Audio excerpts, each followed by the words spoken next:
far as the apple, where's the best place to grow apples? Washington State is definitely the best place to grow apples. Yeah. Why, what makes Washington State the best place? Well, we live on the Cascade Range, series of volcanoes. We have good volcanic soil here.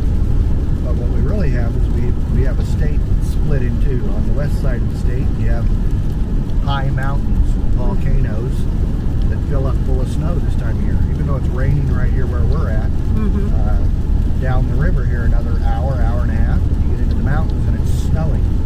So the mountains fill up full of snow in the wintertime and in the spring. And in the summertime, the snow melts and it's released in the form of water, which becomes the irrigation water over here on the east side, and that's what we use to water our crops. If it weren't for that snow and the rivers and the canals, it would still just be a desert like it was, 100 years ago. But because of technology and man's ingenuity, we've been able to harness that water and turn deserts into some of the most productive farm ground in the world. I grew up in the Philippines, and the only apple we know are I think two kinds, Fuji and red. Is that what you call it? The red. Red Delicious. Red Delicious. Yeah, those two. I think our favorite is the Red Delicious because it's the size is like when you're a kid you can hold it, and it's so sweet. But here in Washington State, what's your favorite apple? My favorite apple is the Cosmic Crisp. Cosmic Crisp. It was developed here in Washington State, and we have a lot of those. There's a lot of favorites. It's always changing. There's probably 10 apple varieties: Fuji, Honeycrisp, Gala, Cosmic Crisp, Envy, Gold Delicious, Red Delicious. There's probably about 10 varieties that are really highly accepted in the marketplace. If you go into Walmart, you'll probably see somewhere in the neighborhood of 8 to 10 varieties, and that's always changing. There'll be apples that come into style, almost like a fad.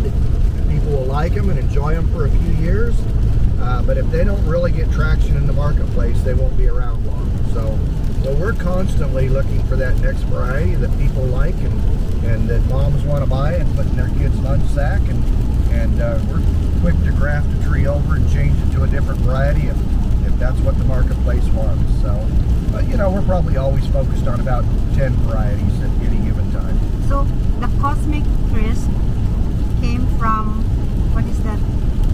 It was developed in the research station at Washington State University. But before Cosmic Crisp, what's the apple that's like really good? Honeycrisp. Honeycrisp, yeah. Yeah, Honeycrisp. Is it like a variant of Honeycrisp? No.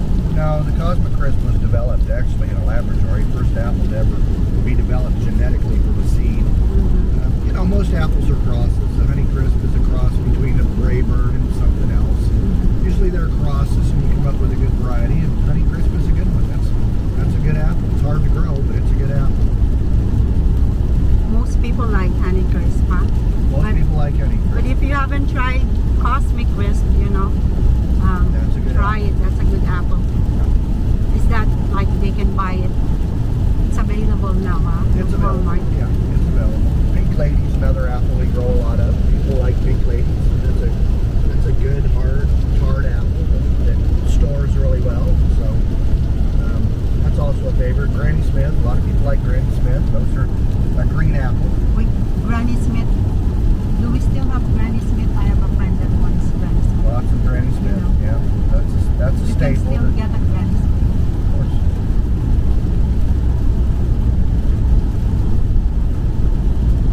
What are these? These are electric, huh? Electric lines. There's dams all up and down the Columbia River. Those dams produce electricity. It's the best renewable power in the world. If you look over here on the left, you'll see the giant wind machines. So, oh yeah, wind machines. So this is an area of great renewable energy, both from the dams off the Columbia River and the wind, the winds coming in off the Pacific Ocean, push winds up this gorge right here, and all up and down the gorge, you'll see these giant wind machines that are harnessing the power of the wind. So, got great electricity here in the Columbia Gorge. And below we have rain tracks, right? That goes. A rain track? Train. Yeah. Train. It goes to